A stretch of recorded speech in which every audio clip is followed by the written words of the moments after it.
ఈరోజు గుడివాడ పట్టణంలోని 21వ వార్డు మందపాడు నుంచి పోలవెన్ను కొండలరావు గారి ఆధ్వర్యంలో బీసీ నాయకులు బీసీ మహిళలు అందరూ కూడా జనసేన పార్టీలో చేరినందుకు వారందరికీ కూడా హృదయపూర్వక ధన్యవాదాలు తెలియజేస్తున్నాం. ఎందుకంటే పవన్ కళ్యాణ్ గారి యొక్క పాలన కానీ ఆయన భావజాలం కానీ నచ్చి ఈ రోజున అందరూ కూడా జనసేన పార్టీ పట్ల ఆకర్షితులవుతున్నారు. మనం అందరం చూస్తున్నాం. మొన్న రాఖీ పండుగ రోజున శ్రీ కొనిదెల పవన్ కళ్యాణ్ గారు ఉప ముఖ్యమంత్రిగా ఉండి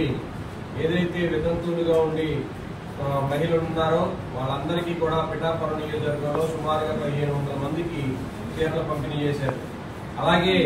ఆయన జీతంలో 2,50,000 రూపాయల జీతాన్ని లేని పరిస్థితుల్లో ఉన్న ప్రజలు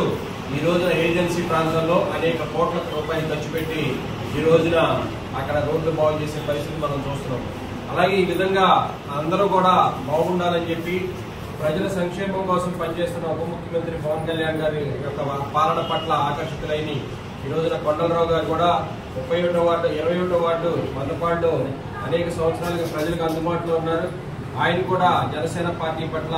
గుడివాడ నియోజకవర్గంలో పనిచేయాలనే ఉద్దేశంతో ఆయన జనసేన పార్టీలో ఆయన యొక్క అంచనలు కానీ ఆయన మద్దతుదారులతో ఈ రోజున జనసేన పార్టీలో చేరడం చాలా ఆనందించదగ్గ విషయం. కాబట్టి ఏదైతే ప్రజలకు అందుబాటులో ఉండే పార్టీ జనసేన పార్టీ గుడివాడ నియోజకవర్గంలో కూడా ఇప్పుడు కూడా మేమందరం కూడా జనసేన పార్టీకి అందుబాటులో ఉండి ప్రజలకు సేవ చేసే విధంగా మేమందరం కూడా కృషి చేస్తామని చెప్పి, అలాగే కొండలరావు గారు కూడా ఆ యొక్క వార్డులో ఏ సమస్యలు ఉన్నా కానీ తక్షణం పరిష్కరించే విధంగా మేమందరం కూడా కృషి చేస్తామని చెప్పి, ముఖ్యంగా మహిళలందరూ కూడా ఈ రోజున జనసేన పార్టీలో చేరినందుకు మనందరికీ కూడా హృదయపూర్వక ధన్యవాదాలు తెలియజేస్తూ ఈ రోజున చేరినందుకు వారందరికీ కూడా ధన్యవాదాలు తెలియజేస్తూ రానున్న కాలంలో జనసేన పార్టీని గుడివాడ నియోజకవర్గంలో గుడివాడ పట్టణంలో బలోపేతం చేసే దిశగా అందరూ కూడా కృషి చేస్తున్నందుకు ముఖ్యంగా పట్టణ కమిటీ పట్టణ అధ్యక్షులు మధ్య శ్రీనివాసరావు గారికి, అలాగే షరీఫ్ గారికి